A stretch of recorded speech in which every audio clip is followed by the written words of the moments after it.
grabando solo, porque comienzo el programa muy cansado. Es porque la televisión es así, es un poquito mentirosilla. Pero algún día lo contaré en mis memorias. Les doy la bienvenida a este nuevo Jueves Cultural. Voy a estar solito esta vez. Me castigó la sultana y me dijo, ¿cómo, weón, que te vais de 32 minutos? ¿Cómo que vas a pedir vacaciones? Bueno, así que me dejó clavado con los Jueves Cultural. Yo feliz de la vida de estar con ustedes. Hoy vamos a tener jornada doble. Tenemos música, tenemos cine, tenemos todo. Y tenemos una agenda cultural que la voy a hacer de corrido para que ustedes anoten, se enteren y después podamos ir con nuestros tremendos invitados. Parto señalando que cuando Hitler robó el conejo rosa, clásico. Cine en el Centro de Extensión UC. El cine UC trae Cuando Hitler robó el conejo rosa. El film trata de Ana, que tiene 9 años y vive felizmente en el Berlín de los años 30 con su familia, pero el inminente ascenso de Hitler, les suena, al poder está a punto de cambiarlo todo para ellos que son de origen judío. Deciden que lo mejor es abandonar el país. Ana y su familia huyen a Suiza, a París y finalmente a Londres, donde su padre hará una película sobre Napoleón. La cinta se encontrará disponible de manera gratuita, atención, a partir de este sábado 24 a las 11 de la mañana en la sala del cine del Centro de Extensión, ubicado en Alameda 390, Metro UC. Segunda noticia. Biblioteca Regional de Atacama celebra su historia y patrimonio. Atención, la tercera región de Atacama para nuestros minuteros atacameños. Este sábado 24 de mayo, la Biblioteca Regional de Atacama celebrará con una exposición la historia de la institución y conmemorará, como corresponde, los 80 años del Nobel de Gabriela Mistral. La actividad se realizará en el Centro Cultural Ser Humano, que queda en Chacabuco 671, durante toda la jornada. Así que una buena oportunidad para quienes estén en la región de Atacama, en particular en Copiapó. Ballet Folclórico Nacional en Teatro Regional Lucho Gatica. Para los minuteros rancagüinos tenemos un panorama gratuito. El Ballet Folclórico Nacional celebra 60 años de vida sobre el escenario. El repertorio abordará obras emblemáticas del Bafona, con cuadros como Chiloé, Rapa Nui y La Chamantera. El evento se realizará el viernes 23 de mayo, mañana, a las 19 horas, en el Teatro Regional Lucho Gatica, ubicado en Avenida Capitán Antonio Millán 342 en Rancagua. El Bafona es siempre espectacular, tanto el Bafona como el Bafochi. Otro nivel de elenco, de trabajo muy riguroso, así que vale la pena ir a verlo. Y finalmente, en la Fundación Corp Artes, presenta Los peces no vuelan. La Fundación Corp Artes presenta la obra de teatro Los peces no vuelan. La pieza teatral trata de un hombre solo, 2 hermanas que se creen opuestas y un circo en decadencia. Imagínate con esa. Los peces no vuelan muestra hasta ese instante crucial en el que sus realidades se entremezclan y provocan en ellos una irremediable confrontación. La obra se presentará este viernes 23 y el sábado 24 a las 19 horas en la Fundación Corp Artes, ubicada en Rosario Norte 660 en la comuna de Las Condes.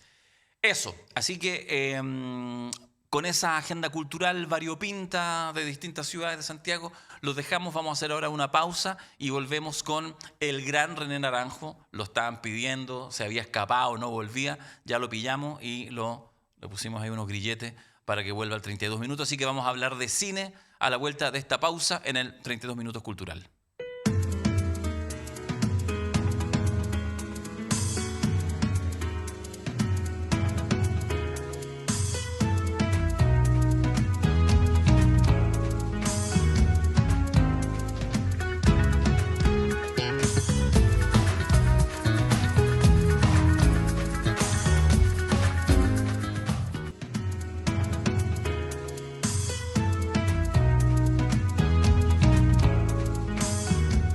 Ahora sí, pues de vuelta, ya les dije, lo pedían. ¿Pero por qué? Ya han pasado, si es una vez al mes, han pasado como 6 semanas. Sí, yo también se las tengo contadas al señor René Naranjo Sotomayor. Hola Darío, amigas y amigos de 32 minutos, qué gusto. Sí, ha pasado un poco más de tiempo de lo necesario. Estoy medio esquivo, es verdad. Hay momentos en la vida. Pero sigo muy presente con el cine, tanto que lancé un podcast. Sí, lo vi. ¿Está ahí como en el segundo? Voy en el tercer capítulo, lo hacemos con un amigo apasionado, cinéfilo, abogado, Matías Giloff, a quien aprovecho de saludar.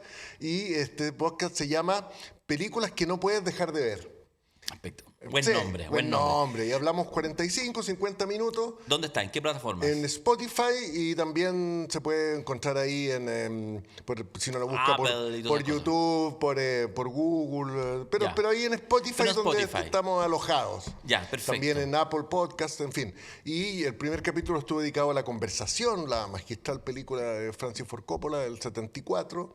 Después fuimos a Dead Man de Jim Jarmusch, gran película que está cumpliendo 30 años y que está quedando cada día más olvidada. La rescatamos ahí de ese olvido. Y el último capítulo, el tercero, está dedicado a una gran película de acción que yo creo que todos queremos mucho. Fíjate, me he dado cuenta que tiene mucho cariño. Una película que ya tiene sus años, del año 91, y se llama Punto de Quiebre. De Catherine Bigelow, tercer largometraje de la directora Catherine Bigelow, que después ganó el Oscar por Vivir al Límite. ¿Te acuerdas la película de la bomba en Irak? Y de acá, bueno, Keanu Reeves, muy joven, 24 años, y Patrick Swayze en una de sus mejores actuaciones como Buddy, el surfista místico. Ahí que se produce una relación muy especial con Johnny Utah, el personaje del detective que interpreta justamente Keanu Reeves en una película que no se pueden perder. Y ahí está el podcast para escuchar comentarios, entregamos datos, analizamos, en fin, vamos revisando la película palmo a palmo. Soy lo suficientemente amigo, en este caso para no engrupir, no lo he escuchado, si lo había visto porque te había visto en tus redes. Estoy viendo por las fechas, lo suben los días viernes. Los días viernes o jueves en la noche o viernes en la mañana. Perfecto. Esta semana, hoy justamente, sale uno que quedó bonito. Quedó bonito, lo hicimos con mucho cariño. ¿Ya? Paris, Texas, de Wim Wenders. Ah, maravilloso. Peliculón. Qué bueno es Wim Wenders por la chucha. Qué bueno Wim Wenders, ¿sabes? Qué bueno además ese Wim Wenders de los años 80. No, en fin. perdón. Cualquier Wim Wenders. Después se puso, mira, pasó un periodo medio raro, como de los 90 para adelante. Pero entre medio se convirtió al catolicismo, hizo una película sobre el Papa Francisco. ¿No? Sí. Y luego revivió con Días Perfectos.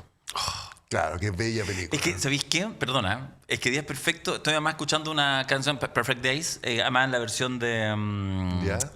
Ay, de este cantante argentino. Ya, no la de Lou Reed. No claro, pero la misma canción, pero reversionada por... Ya, no importa, Kevin Johansen. No la he escuchado. Buenísima, de un disco que es de hace un par de años atrás, que es Tu Ve, que son casi puras versiones. Está el Albertillo de Violeta Parra, extraordinario, un disco búscalo en Spotify, perfecto. Y entonces, cada vez que escucho la canción, bueno, yo soy pegado, entonces estoy hace como 4 o 5 semanas, entonces está en el auto todo el rato. Pegado. Yo soy así, yo me pego con un disco y duro un par de meses hasta luego cambio. La gente no se preocupa, pero soy así, he llegado a los 51, seguiré en esa senda. A mí las playlists las pueden meter por cierta parte, yo escucho discos. Y cada vez que escucho esa canción, entonces rememoro la infinita alegría de la película Días Perfectos de Wim Wenders. Es hermosa y cinematográficamente impecable la película. Sí. Con el japonés tratando de tomar la foto del sol que pasa entre las hojas de los árboles. Gran cine hace Wim Wenders. Pasemos del cielo al infierno, te vas a enojar por la metáfora. Pasemos del cielo al infierno y empieza a contarme de Misión Imposible. Misión Imposible 8, la octava entrega. Imagínate, de Wim Wenders a Tom Cruise. Sepan perdonar los amigos más cinéfilos. Oye, Tom Cruise ya tiene un lugar absolutamente en el panteón de las estrellas de cine. Fíjate que en algunas semanas más, en julio, está cumpliendo 63 años. Una muy buena edad. Antes son... Sí, pues somos en el mismo colegio, en el mismo curso. En el mismo colegio. Fuimos al mismo colegio con Tom Cruise y yo soy un par de meses mayor y él está, por supuesto, en estupenda forma física. Usted también está en estupenda forma. Muchas gracias. De verdad, te lo he dicho fuera de cámara también. Me cuido, voy a empezar a dar algunas recetas. Me ha preguntado gente cómo llegar con energía y todo a los 63. Lo voy a empezar a compartir. Me parece muy bien. No, que es un gran tema. Sí, es un gran tema. Sí. Tom Cruise lo hace entrenando para las carreras estas que se han convertido en su sello. También en la apnea, el sumergirse sin ayuda en profundidades acuáticas, que creo que alcanza, yo no sé cómo lo hace, alcanza a estar 6 minutos debajo del agua. No sé cómo será eso. No, me parece increíble. No. Ok, dudo. Bueno, lo que dicen. Y además es capaz, como hace en esta película, de colgarse de un avión, ya a una altura considerable y permanecer allí mucho rato. Lo había hecho antes, se había colgado de un jet. Sí. Ahora es más parecido a un avión de la Primera Guerra, del cual... Como un pillán. Del cual se cuelga, claro, porque es un villano, y eso tiene que ver con la trama de esta película, que es la segunda parte de Misión Imposible, Sentencia Mortal, que se estrenó hace 2 años. Ya. Que era súper buena. que era pura acción, que recorría en Europa, ahí, así ya, pura acción muy entretenida, y donde el villano o la villana era una inteligencia artificial, hasta donde sabemos, sin sexo conocido, digamos. Así que, no binaria. No binaria, la inteligencia artificial que amenaza con apoderarse de todo el mundo. Esta inteligencia artificial que ha evolucionado hacia un cerebro absolutamente poderoso y que en el fondo lo amenaza todo. Ahí en esa primera película ya se podía ver alguna metáfora de Tom Cruise contra las tecnologías del streaming, por ejemplo. Él reivindicando el cine, el hecho de ir al cine. Hagamos entonces, digamos, acuérdate, porque lo hablamos hace un año atrás, que cuando se estrenó Top Gun Maverick, sí, fue además el suceso del año en términos de llenar salas. Uno de los dos sucesos del año. Claro. Y Tom Cruise, por lo tanto, ahí también en una cruzada política de defensa del cine. Exacto, y de defensa de hacer él mismo las piruetas y las pruebas de acción, o sea, sin efectos especiales. Salvo, bueno, quizá amarrarse, por supuesto, con un cable a un avión, sí, claro, evidentemente, y que después eso se borra digitalmente. Pero aparte de eso, efectivamente, Tom Cruise está en esta película está en una profundidad submarina significativa, o en unas secuencias después está colgando de un avión. Y él reivindica la manualidad, digamos, lo humano, la presencia corpórea frente a lo digital, a lo virtual, a lo inacible, lo de la nube, todo lo que está en la nube, ¿no? Entonces, la enemiga o enemigo en esta película es justamente esa inteligencia artificial. La primera película estuvo súper buena, la de 2023, pero no tuvo el éxito de taquilla que se esperaba porque le tocó salir pocos días antes de Barbie y Oppenheimer.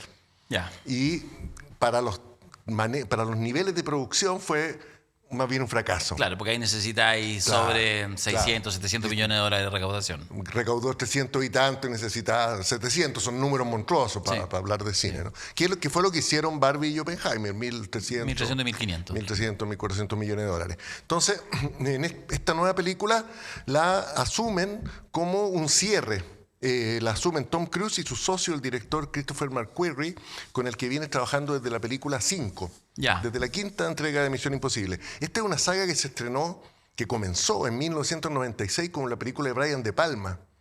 ¿La primera es de Brian De Palma, claro, de la saga con Tom Cruise? Claro, y la segunda es de John Woo, antes que Tom Cruise se apoderara de la Misión Imposible. Y sea el productor y todo, y él define todo. todo. Protagonista, evidentemente influye en el guión, Son buenas.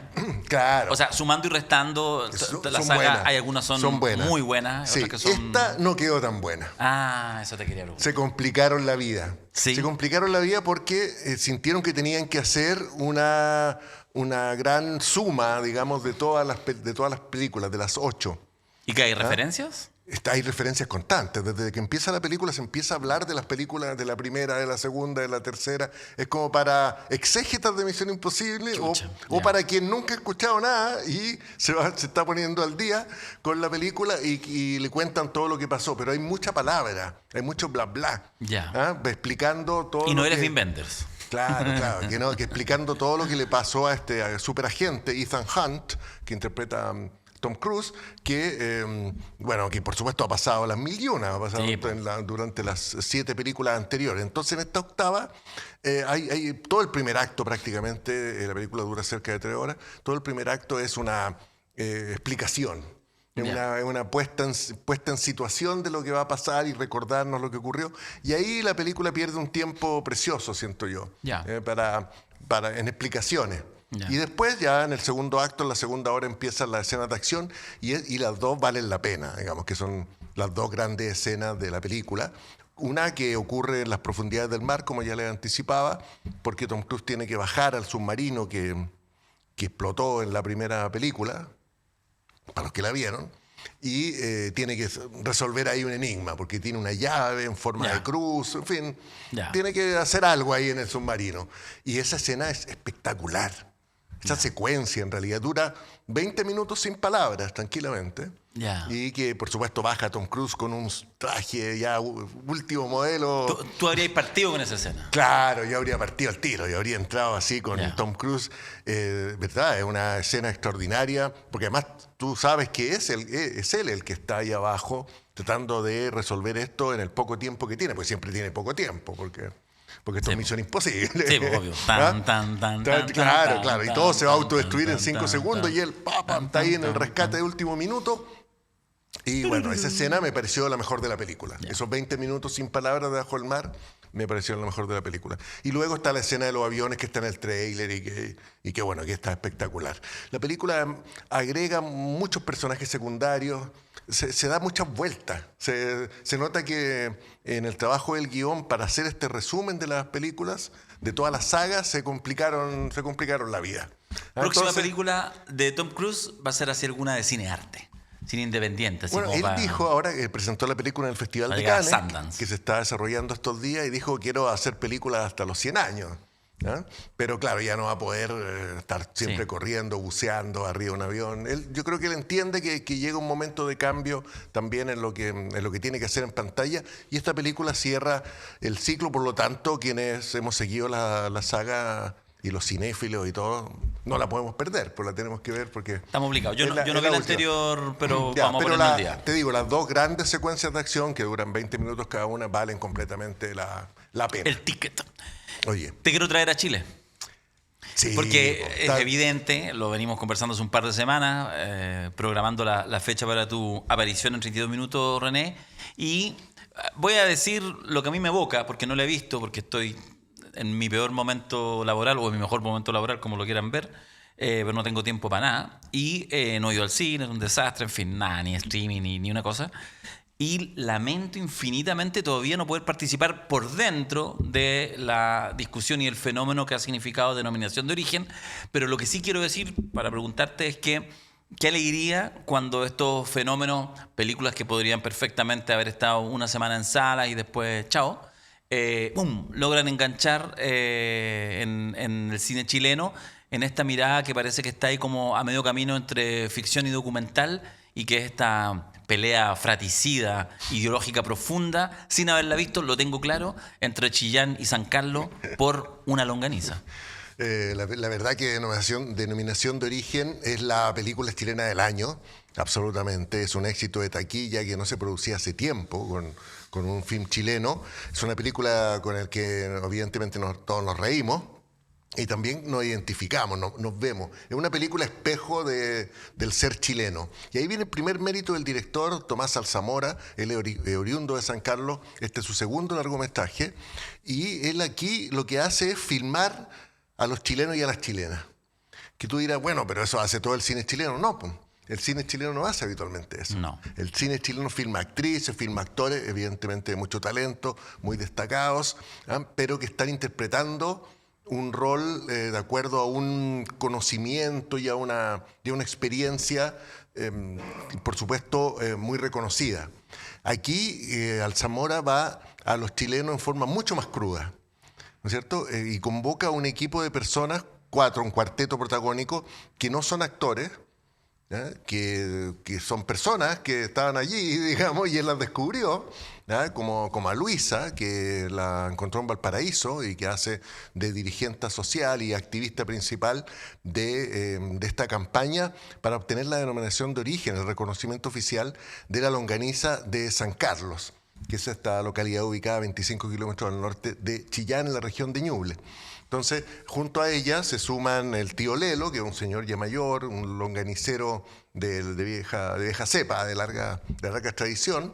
También un DJ, DJ Fuego, que es un personaje de la localidad, que en realidad hace algunos eventos, porque tiene unos equipos de sonido, pero su fuerte es hacer tazas que imprime, que le pone una calcomanía, y sobre todo hacer esquelas para recordar a los difuntos. Esquelas digitales que la gente le pide, dice en memoria de mi mamá y mi papá que murió hace muchos años, la hace de manera, ahí se ve en la película, en el computador. Esos son su oficio. Y ellos se unen para reivindicar la longaniza de San Carlos, y para eso necesitan los servicios de un abogado que es también un personaje de la zona y que va a ser clave. Todos estos personajes reales. Son personas que no son actores, que interpretan personajes ficticios.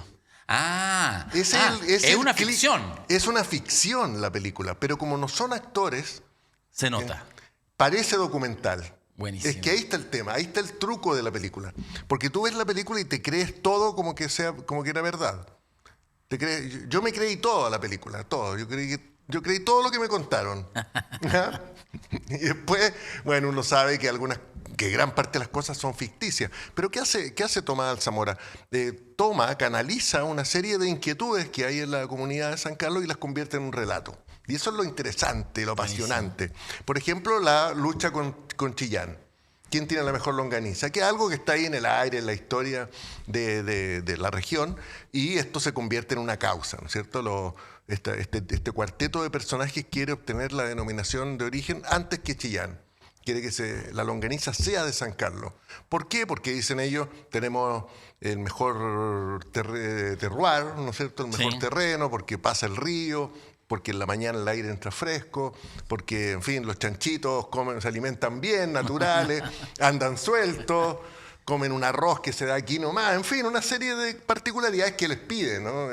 Que les pide el Estado chileno para acreditarle esta denominación de origen. Y Chillán está también en la misma, se entiende, ¿no? En el contexto de la película, que Chillán está en la misma búsqueda. Entonces, a partir de eso, la película, brillantemente, creo yo, explora la chilenidad. ¿Qué es la chilenidad? ¿Qué es lo chileno? ¿Qué es lo propio? ¿Qué es lo auténtico? A partir de este episodio que ocurre en San Carlos. Y ahí viene lo político. Y allí ya pasan varias cosas. Primero, no se queda pegada en la pregunta ontológica que yo creo que lleva a ninguna parte. Que es la chilenidad no tiene una respuesta interesante al menos. ¿No es cierto? No es algo que se pueda definir, porque estamos hablando de la zona central de Chile, pero Chile tiene 4.000 kilómetros de largo, en fin. Porque está lo rural, se piensa que los chilenos es más rural que urbano, está en nuestro inconsciente, por supuesto. Sí. Está el espíritu colectivo, está una cierta manera informal de hacer las cosas, por no decir... Sí, a la chilena. A la chilena, sí, claro, claro, a la chilena. Oye, obtengamos esta denominación, pero así como al lote, y organicémonos como podamos. Y todo eso lo reconocemos. Pero no se queda pegada ahí la película, sino que más bien se pregunta cómo se manifiesta hoy la chilenidad. Y ahí es donde la película, para mi gusto, explota hacia lo apasionante. Ahí está la gracia de la película. Porque Luisa, la dirigente que organiza esta causa, es una mujer trans. ¿No? Y ella misma dice, en una entrevista ha dicho después, yo no soy trans, yo soy travesti, yo soy pobre. Ah, vi el titular, claro, no sabía que era claro, la película. Y dice, yo vengo de Valparaíso, porque justamente el director Tomás Alzamora la encontró en Valparaíso y la llevó a San Carlos para hacer la película. Y dice, yo soy una travesti pobre de Valparaíso. Y eso ya no está en la ontología de la chilenidad. No, digamos, no en Chillán versus San Carlos, digamos. No, no está ahí. ¿No es cierto? Lo introduce en el presente. Y queda bien. Y queda bien. Buenísimo. Y eso le da fuerza a la película. Está el tío Lelo, este longanicero, que ya es una persona mayor. Tampoco estaría quizá este hombre tan protagónico, ¿no es cierto? Aquí está muy protagónico. El abogado está lejos de ser un abogado ejemplar, digamos. Y el DJ Fuego es un personaje que hay que ver la película, que saludo a DJ Fuego porque es un personaje. Yo creo que no hay alguien parecido. Yo creo ¿Hay que un es muy tufillo único. a prueba y rechazo o sería un exceso? Claro, lo que pasa es que ahí, a través de cómo se manifiesta la chilenidad hoy, la película se pregunta cómo hacemos una causa colectiva. ¿Cómo generamos en el Chile de hoy una causa colectiva, en este Chile del individualismo?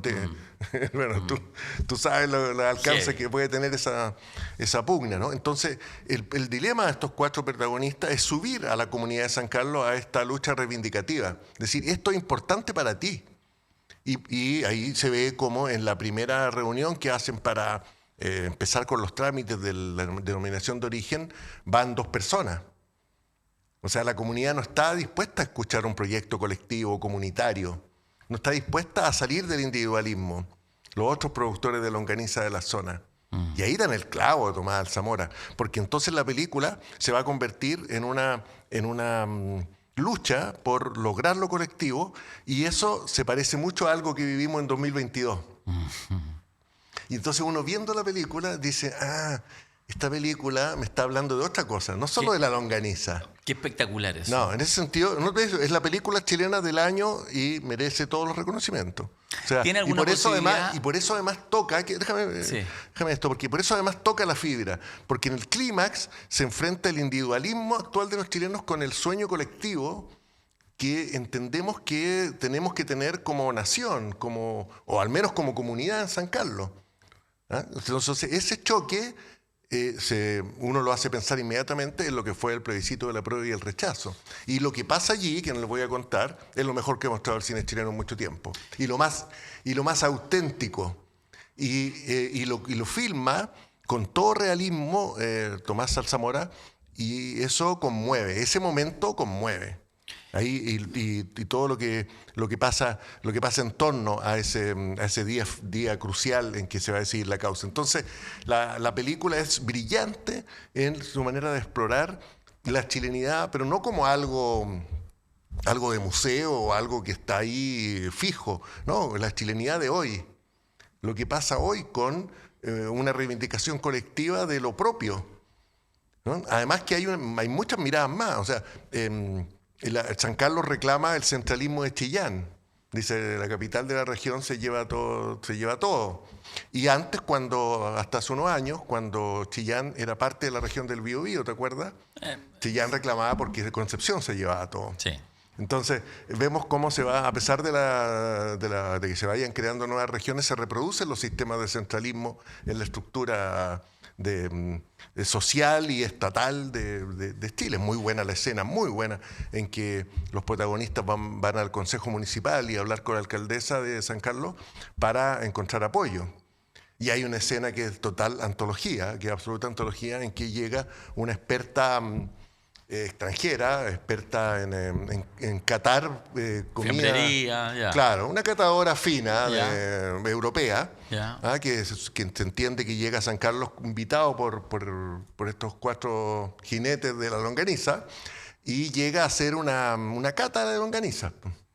Le van sirviendo una longaniza tras otra en una escena que es de la antología del cine chileno. Bueno, y entonces, ¿qué ocurre? Todo está visto con tal realismo que la gente dice, oye, pero todo esto es cierto, ¿no? Y algunas cosas son ciertas y otras no. Y esa también parte de la magia del cine. Tomás Alzamora construye la identidad de San Carlos a partir de la película. Ahora ya hay un San Carlos cinematográfico, hay un relato, donde por supuesto... Como Coppola hizo con los mafiosos. Exacto. Construye un tipo humano, y San Carlos ya no es solo el lugar, no es solo la ciudad de Violeta Parra, entonces se ve la estatua ahí en un momento bien bonito de la película, sino que construye un territorio físico y humano. Entonces ahora, ¿qué pasa? Toda la gente quiere ir a San Carlos. Y de hecho han aumentado un montón, yo hablé con el director, me decían, han aumentado un montón las ventas de longaniza.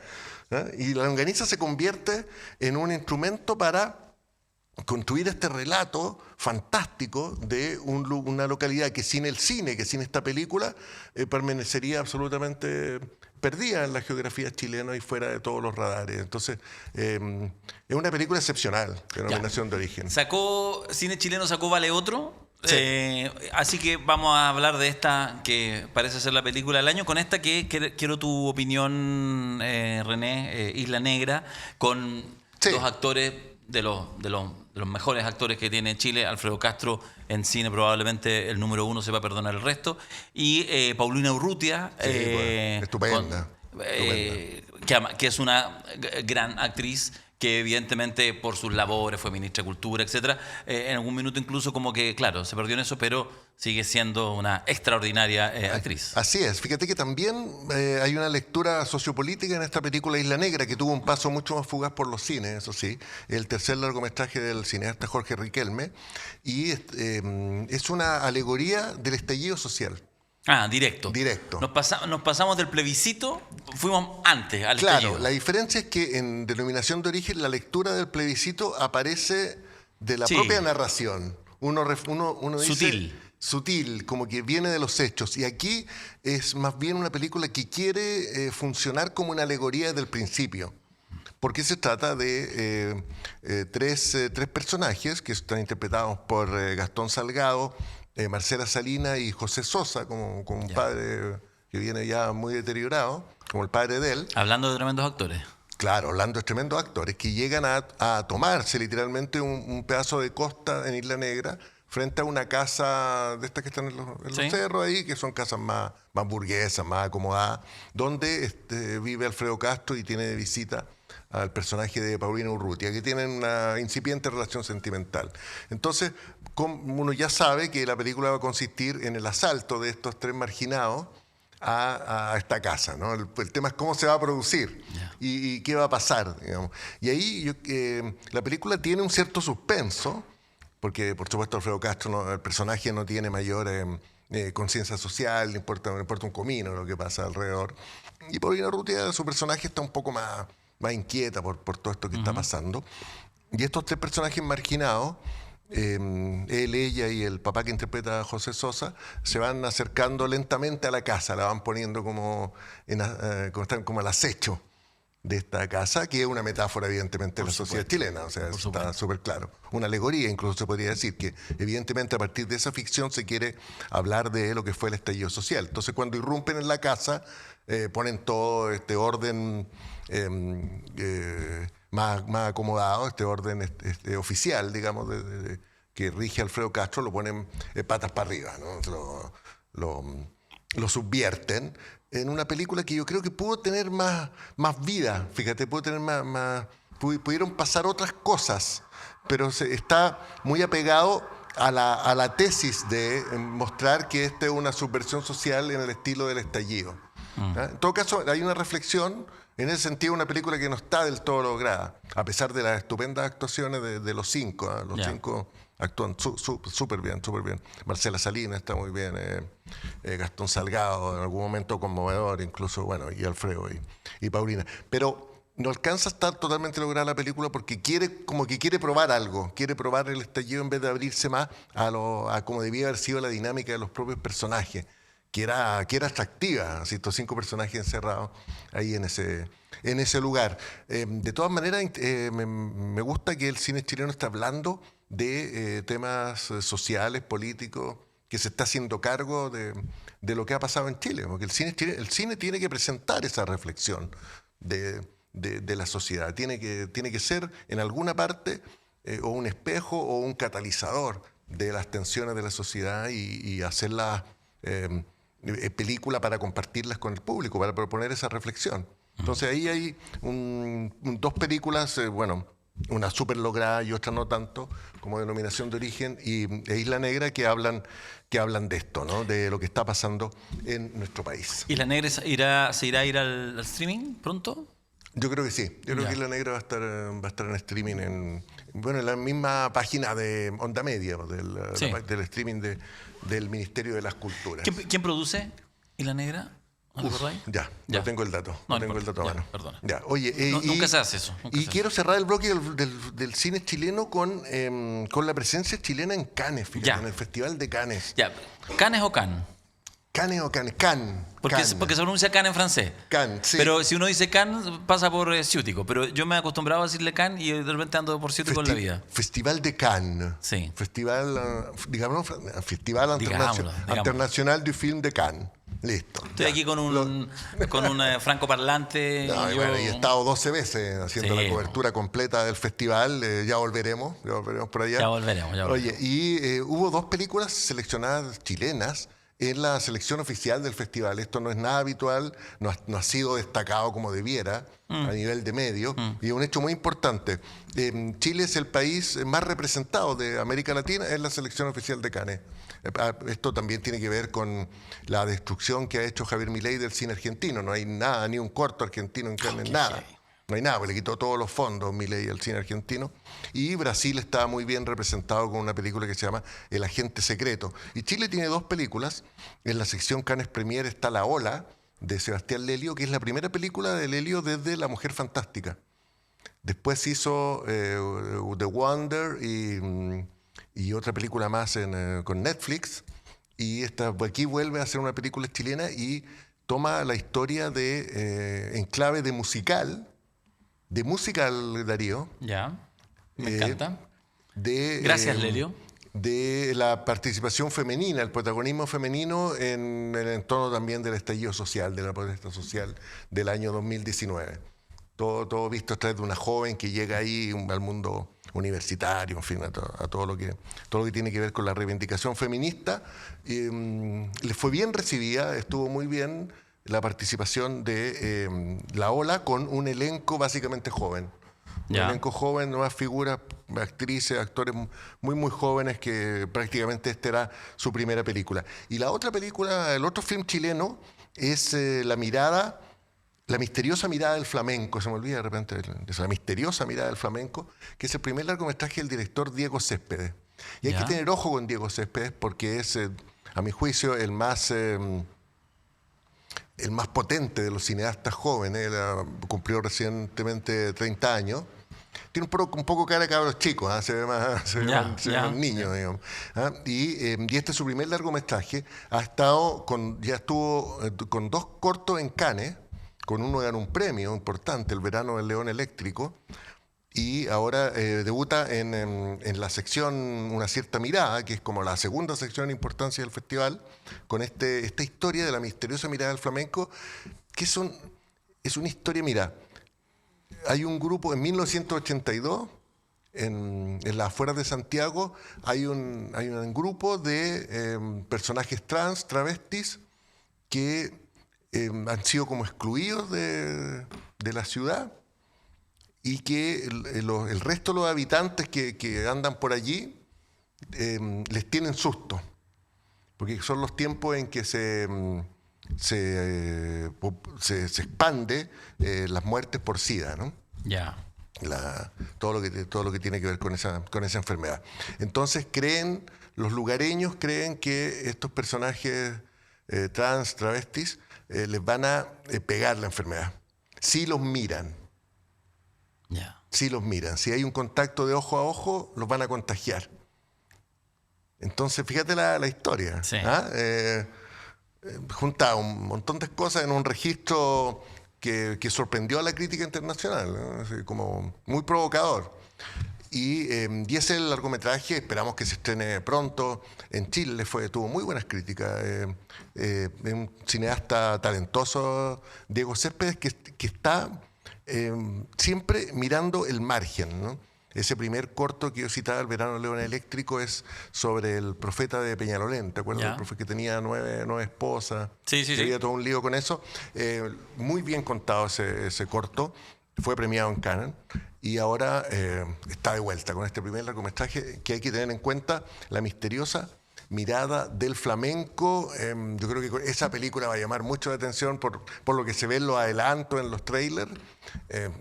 Está intensa la película. 2 cosas chicas respecto a Cannes. La primera, la inauguración con esa escena notable, polémica incluso, de Quentin Tarantino, dando por inaugurada la 78 versión, donde dice, vamos por inaugurar, y bota el micrófono y sale caminando. Sí. Digo, dentro de una versión, Quentin Tarantino, que es el señor cine, sí. Totalmente, además con un discurso político respecto también a la crisis del cine, la sala, la presencialidad, etc. Y lo otro, lo siento, porque esto no raya en la farándula, pero digo que genera un atractivo en general para los medios en Chile, etcétera, para la opinión pública, que es las alturas increíbles ya de Pedro Pascal, que donde va se lo roba todo. Es impresionante. Pedro Pascal merece un párrafo. Se fue además en clase económica en el avión, desde Londres a Niza, porque no hay vuelo directo acá, no hay aeropuerto internacional en Cannes. Entonces hay que ir a Niza, en la costa del Mediterráneo, y de ahí tomar un bus como 45, 50 minutos. Y se fue en clase económica Pedro Pascal, entonces tenía alborotado. Hay un montón de videos del alboroto que se provocó dentro de la cabina. O sea, fíjate que la imagen que se ha dado, hay 2 momentos de Pedro Pascal, uno, digamos, el más farandulero, alfombra roja, etcétera, al lado de, entre otros, de Joaquin Phoenix, de Emma Stone. Claro. O sea, Emma Stone, que es una cosa así gigante, y están ahí, y en realidad es como, o sea, están a la par. Incluso te diría que tiene un manejo, es impresionante como lo que genera en propio Hollywood, en los propios, una devoción, yo creo, en el entorno. Sí. Yo creo que debe ser sus características personales que hacen que además sea como el mejor amigo de todos. Muy carismático, ahí se ve muy compinche con Joaquin Phoenix. Sí. Todos ganadores del Oscar, Emma Stone, O sea, doble puro ganadora. monstruo. Claro. Puro monstruo. Doble ganadora del Oscar. Hicieron una película del director Ari Aster que se llama Eddington. La crítica hubo de todo. No fue tan buena como se esperaba probablemente, pero para Pedro Pascal, que era su debut en Cannes, fue de verdad que una jornada espectacular. Fue la mayoría de las preguntas en la conferencia de prensa estuvieron dirigidas a él. Y se mandó una declaración así jugada. Sobre el tema de la inmigración. ¿Hasta cuándo nos meten miedo? Nosotros queremos el cine, el espacio de la libertad, de la creación. Sí. Y que además, si pueden, véanlo, googleen. O sea, si usted ponen Pedro Pascal, les va a aparecer eso, digamos, como en los últimos temas. Porque además le hace la pregunta el periodista sobre él, obvio, como chileno que llega a Estados Unidos, en el fondo como migrante. Y él parte diciendo muy tibio, porque dice, sí, sabía que me iban a preguntar, tengo susto, no quiero responder. Y se empieza, lo voy a decir así, como a calentar. Y yo creo que le pasa, y se nota que le va pasando por el cuerpo, el decir, no, tampoco puedo arrugar en este minuto. Porque es muy complejo. O sea, el tipo es un ciudadano norteamericano, vive ahí, es figura de Disney, digamos. O sea, no es que no está en el cine independiente. Sí. Está igual absolutamente en el mainstream de... Por supuesto, de Disney. Absolutamente. Totalmente. Y en eso, y se empieza a calentar. Y al final hace una respuesta que es una clase, porque además habla de todo, digamos, o sea, efectivamente del tema político, la pasada. Bueno, y dice, vengo de una familia de refugiados de Chile, mi familia huyó de la dictadura, primero conseguimos asilo en Dinamarca y ahora he sido acogido por Estados Unidos, estoy muy agradecido, o sea... cuenta ahí, abre su corazón. Y eso me hacía pensar la diferencia entre hablar, como le pasa a estos grandes estrellas del cine de Hollywood, como Pedro Pascal, la diferencia de hablar cuando presentan una película en Los Ángeles, en California, que hablan básicamente de la película y del personaje y es una conversación a ratos trivial, digamos, y en general superficial, a cuando está en la conferencia de prensa de Cannes. Sí. Donde está la prensa de todo el mundo y donde, bueno Pedro, usted que es inmigrante, ¿qué piensa de lo que pasa en Estados Unidos con la inmigración? Sí, claro. ¿Ah? O sea, no es la misma prensa. Claro, no. Y ahí el festival, no hay nada más político que un festival de cine, en realidad. Y Cannes y la gente que dirige Cannes lo tiene súper claro. Saben que esa voz que se levanta desde Cannes es súper relevante y es totalmente necesaria. Y por eso el festival es cada vez más influyente. Y por eso los Oscars cada vez más miran a Cannes. Y finalmente quien gana la Palma de Oro al tiro entra como un fijo para disputar el Oscar a Mejor Película. Anora, ganadora de la Palma de Oro de Cannes 2024, 5 Oscars en marzo de 2025. Así que siempre con una mirada social y política muy clara del Festival de Cannes, cada vez más influyente todo lo que pasa allí en el sur de Francia. Nos hemos alargado una enormidad porque había faltado harto, sí, esa es la verdad. Tenemos que así apretarlo, criticarlo en redes sociales si es que no viene a 32 minutos. Rey Naranjo, yo te sugiero que tú abras tu celular, vayas a Spotify y apretes y te hagas suscriptor de películas que no puedes dejar de ver porque es el podcast que la lleva hoy en día. Así es, semanal. Así ¿Qué te parece? parece? La noche de los jueves, la mañana de los viernes está ahí cada capítulo esta semana, París, Texas, de Wim Wenders. Así que muchas gracias, Darío. Nos vemos el próximo mes. Siempre un agrado venir para acá. Saludos a todos. Chao. Excelente. Hacemos una pausa y volvemos porque vamos a estar con Grupo Cántaro. Si lo dije mal, a la vuelta me reivindico. Pero estamos con música, con gente que hace música, a la vuelta aquí en el 32 Minutos Cultural. Inconfondibile. Indimenticabile.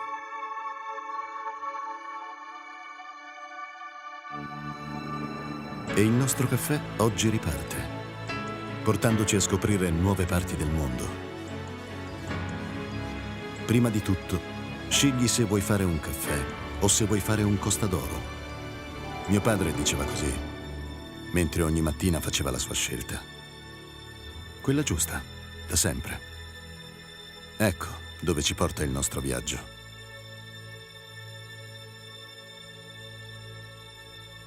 Esattamente dove abbiamo sempre voluto essere.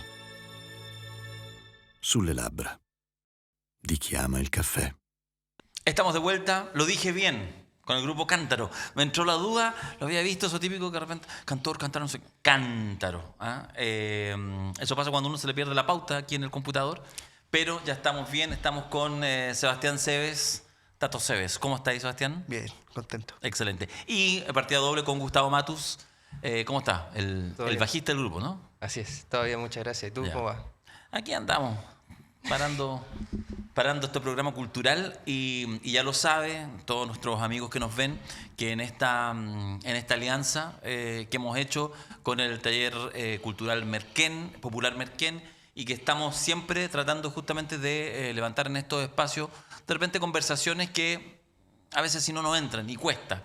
Y después nosotros mismos nos quejamos también de, oye, pero estamos perdiendo lo nuestro, el canto, el trabajo en lo cotidiano, encontrarse tú a tú con la gente, y es lo que ustedes vienen haciendo. Hace 25 años parto contigo, Sebastián, porque eres fundador del grupo Cántaro.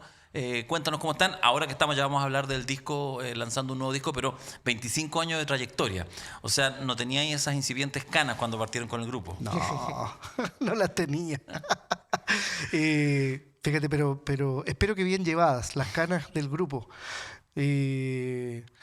Estamos viviendo un tiempo bien bonito con el grupo. El año pasado celebramos los 25 años. En realidad este año ya cumplimos 26. O sea, te estás quitando la edad, digamos. Sí, ya empecé con eso. Y claro, lo que significa tener un... Estaba pensando en la mañana como esta dinámica de conversación, de lo que significa llevar un grupo musical adelante por tanto tiempo. Y las particularidades de lo que significan las relaciones humanas o los procesos por los que pasan los grupos humanos a través del tiempo, de estos 25 años. Y eso es, claro, ha pasado mucha gente por el Cántaro, digamos, y mucha gente ha dejado su huella, su trabajo, su oficio, y también ha marcado los distintos direcciones que el grupo ha ido buscando, ¿no? Estéticamente. Igual siempre como la raíz latinoamericana, eso sí, es un sello. Sí, eso sí viene desde el inicio. Pero como desde las fusiones también. Sí. Ya. Pero las fusiones claramente tienen que ver con los integrantes. Ya. Las propuestas que proponemos cada uno de los integrantes, y en eso ya hoy día en este disco Casa Redonda, en esta celebración de los 25 años, lo hacemos con 4 músicos que somos fundadores y 4 que quien lleva más tiempo creo que es la Catalina, que debe estar cerca de los 4 años. Entonces, o sea, incorporaciones recientes como la de Gustavo. Súper reciente, claro. Ya. Entonces eso incorpora y sigue alimentando la máquina por una parte energética, como de vitalidad que necesitamos siempre, pero también de la vitalidad estética, la vitalidad de cuestionamientos de cosas, de abrirnos a nuevos elementos. Entonces lo que va proponiendo el grupo siempre es lo mismo pero distinto. Tenemos esa dualidad, ¿no? Por ejemplo, en el caso tuyo, Gustavo, tú te integraste hace poco más de 2 años al grupo, ¿entiendo? Hace un año, en realidad, 2023, octubre. 2 años ya, vos. Van a ser 2. Ya, por ahí, 2 años, por ahí. Sí. Vamos para los 2 años.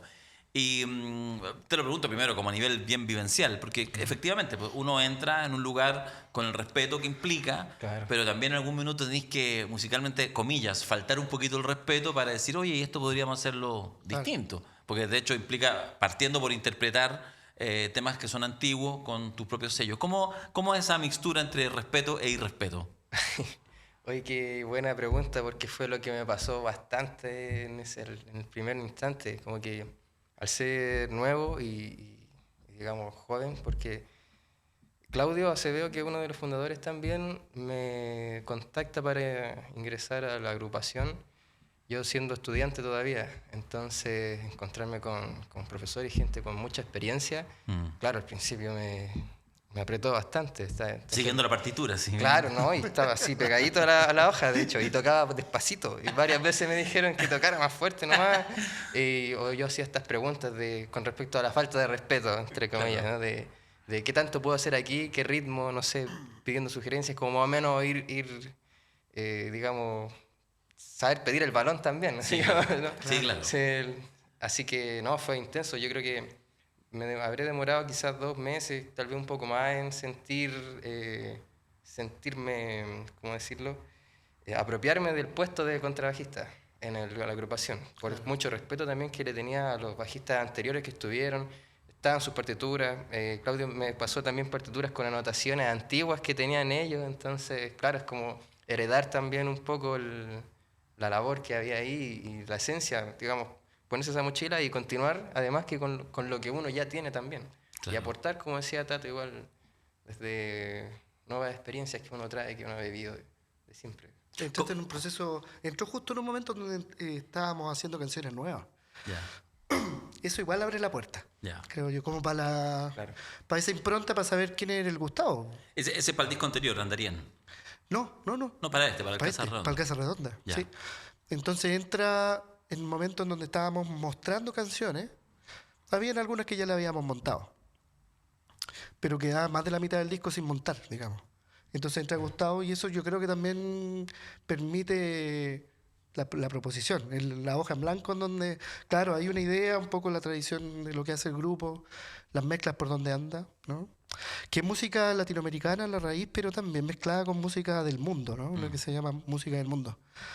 Y también sacándola de los parámetros tan de género musical, sino más bien buscando la expresión de lo que necesite la música o de lo que queramos por dónde buscarle, ¿no? Y en eso creo que el Gustavo ha sido su presencia entró en un muy buen momento, en donde queríamos mezclar ciertas cosas. Por ejemplo, hay una canción de la José que podría ser una samba argentina, podría ser una samba, pero nosotros no queríamos hacer una samba. Y le empezamos a buscar por el lado del pop. ¿Cómo hacemos algo con elementos pop sin dejar de ser raíz, ¿no? Sin afectar la estructura, etcétera, ¿no? Y en esas situaciones, las conversaciones y las pruebas en ensayo fueron los que nos fueron llevando por algún punto, por algún camino. Y es una dinámica elegida de retomar la dinámica de taller, como de dedicarle lo que necesitaran las canciones. No estábamos apremiados por tiempo, en un momento, al final sí. Pero al principio entonces le dedicábamos a las canciones a buscar a los arreglos por ahí, o alguien llegaba con una idea, pero todo era posible de ser discutido, ¿no? Entonces son momentos que son lentos, pero que aparecen muchas riquezas, aparecen las personas, ¿no? Las opiniones. Quiero pararme un poco desde el... Me quiero hacer cargo de un potencial prejuicio, que es el prejuicio que la música de raíz folclórica, cantor latinoamericano, en realidad es como ya antiguo, digamos, como que ya se fue. Y por lo tanto uno podría pensar que un grupo, por ejemplo como Cantora, que cumple 25 años, es solamente con integrantes fundadores y no con gente mucho más joven, como tú, Gustavo, que se integra. Te lo quiero preguntar también, de nuevo, un poco desde ese lugar, desde ese prisma, porque obviamente está ahí, tienes la edad que tienes, eres joven, por lo tanto tus referencias musicales en términos como de lo que has ido escuchando desde que eres niño son probablemente distintas. ¿Cómo entra ahí en eso el interés y cómo tú veis que hay que sigue habiendo espacio para una música que se aleja quizás de como las modas más instaladas, también de alguna manera incluso más definidas por la industria? Creo que la música de raíz latinoamericana en realidad no pasa, en realidad. Es algo que siempre está y que siempre se mantiene, justamente porque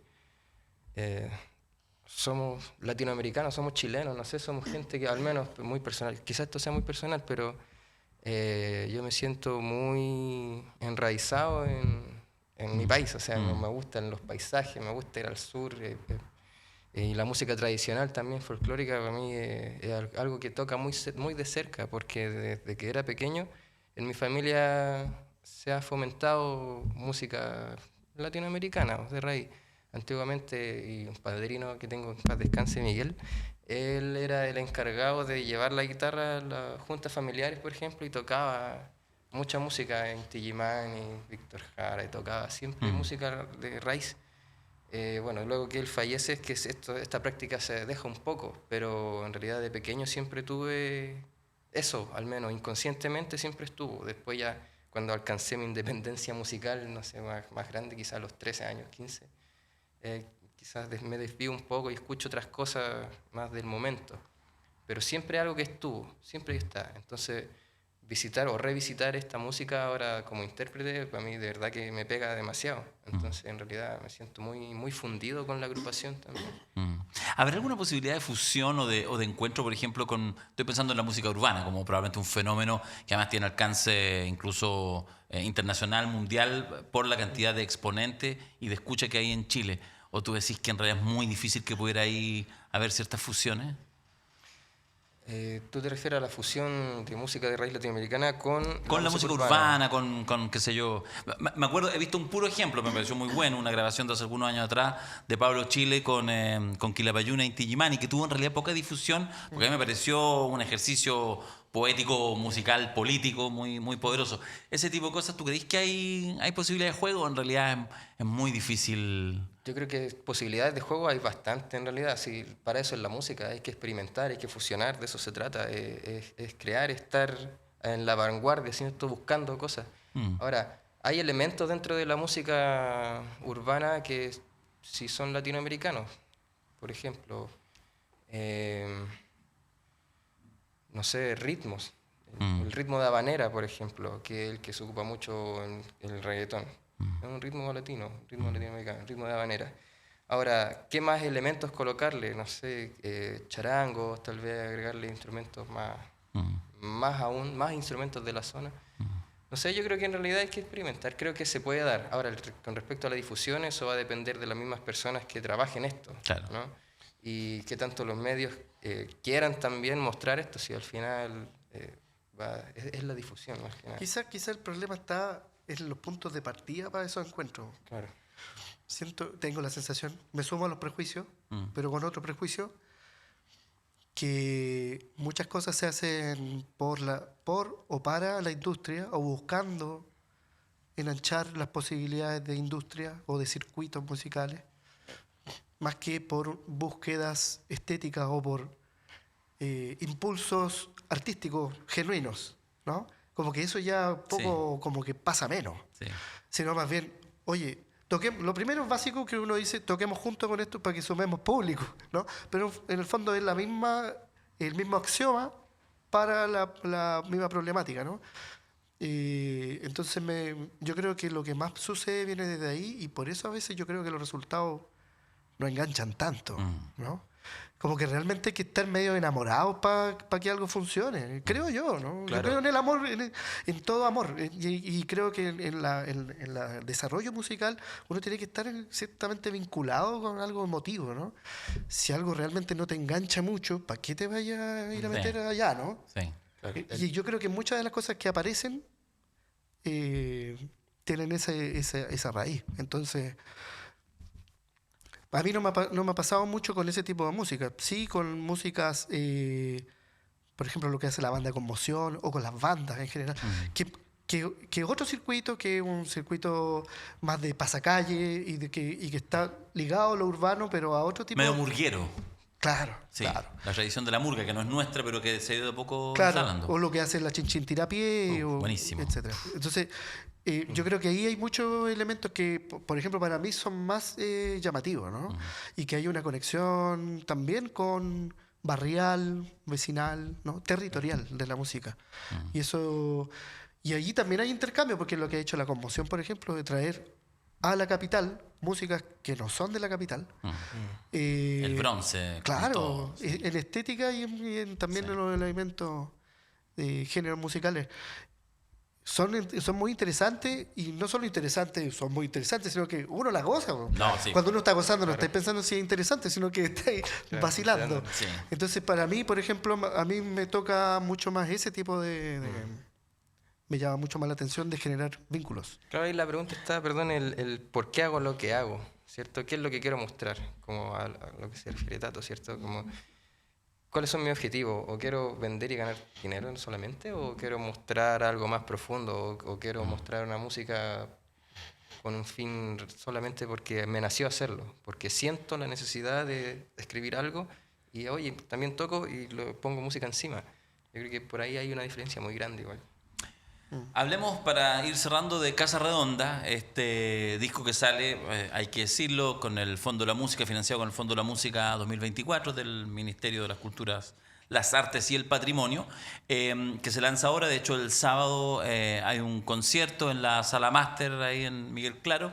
¿Por qué no nos cuentas un poco, Sebastián, de este disco Casa Redonda? Bueno, el concierto de este sábado vamos a tocar el disco completo. Sí, no exactamente en el mismo orden, porque ajustamos algunas cosas en virtud del concierto, pero vamos a hacer todas las canciones. Y entre ellas deben haber unas 4 o 5 que son inéditas. Nunca las hemos tocado en vivo. Otras tantas ya el público las conoce porque las veníamos tocando hace tiempo. Casa Redonda recopila... Son canciones bastante recientes, muchas, la gran mayoría. Y música, o sea, reciente para un grupo tan viejo, de los últimos 4 o 5 años, digamos, ¿no? Al menos. Incluso hay músicas que salieron este año. Y eso hace que tenga un colorcito, un gusto distinto, ¿no? Como más fresco. Y como veníamos conversando delante, esto como de las formaciones del grupo, hace presente lo que es hoy día el Cántaro, ¿no? Con 8 integrantes, en donde hay 4 compañeras, 4 compañeros, 3 compañeros además de mí, somos 8, y en donde componemos 4 personas, ¿no? La Josefina, la Janet, Claudio y yo, ¿no? Muchos arreglos los hacemos en el grupo y otros más bien dirigidos, ¿no? Y las canciones responden a lo que nos pasó a todos post estallido, post pandemia, la necesidad de otra vez juntarnos a abrazarnos y a trabajar como taller la música. Y el disco Casa Redonda creo que tiene mucho de eso, de ese fuego, como de estar tirándole leñita al fuego alrededor de un espacio creativo permanente y de mucho compartir. De hecho, se instaló también ahí desde que volvimos después de la pandemia a ensayar, hacerlo con regularidad y siempre una oncecita después del ensayo, por ejemplo. La necesidad de quedarnos conversando, saber cómo estamos, ¿no? Echar la talla, tener el rato para escuchar, porque si no suenan los instrumentos, sí, la música está ahí y era parte de lo que queríamos, trabajar musicalmente con estabilidad, ¿no? Con constancia, pero también el hecho de que la música sea el mediador para otra vez los seres humanos que formamos Cántaro, volver a sentirnos, a acompañarnos, ¿no? Buenísimo. Sí, y yo creo que Casa Redonda tiene mucho de eso. Entonces habla muchas canciones de amor, pero de todo tipo de amores. Amores de amistad, el amor por la pérdida, el amor sentimental también, desde muchos puntos de vista. Y entonces es bien rico el repertorio porque tiene siempre estas voces que hacen conversar y que convergen en este cántaro, ¿no? Porque todos tenemos distintas maneras de decir y componemos de distintas maneras. Entonces eso es algo que se viene desde el primer disco, en donde compusimos 4 o 5 personas también, siempre hombres, mujeres y colaborándonos. Entonces a mí me da esa sensación como de un disco que realmente cobija, acoge. Casa Redonda, el disco, Cántaro, el grupo, donde se encuentran las entradas en portaldisc.com. Ahí está, este sábado 24 de mayo a las 7:30 de la tarde, a 10 luquitas la entrada para ir a la estupenda Sala Máster, donde se ve todo en primera fila, casi literalmente, un agrado, esa media luna casi redonda de la Sala Máster, muy bueno para escuchar música, muy agradable, muy cercano. Así que Napo, queremos agradecerles porque Cántaro es Josefina Echeñique, Javiera Portales, Catalina Menares, Claudio Acevedo, Janet Salazar, Benjamín Donoso y Gustavo Matus y Sebastián Cebes, que estuvieron acá con nosotros. Muchas gracias, muchachos. Gracias a ustedes. Mucho éxito en el disco. Está en Spotify, yo ya lo encontré, suscribí, así que está ahí disponible. Por supuesto, imagino que físicamente lo van a vender ahí en la Sala Máster, pero para escuchar la música, al tiro nomás ya está en las principales plataformas musicales. En todas. Muchas gracias entonces, mucho éxito con el disco y con el concierto, y nosotros nos despedimos en este Jueves Cultural. Nos encontramos el lunes. Recuerden que yo estoy de Franco, así que el lunes se encuentran con Alejandra Matus y Sebastián Flores Muga en el 32 minutos. Muchas gracias también al equipo, don Pablo Rivero, don Pablo Ruiz, está Amanda, están todos. Muchas gracias por todo. Hasta el lunes. Chau.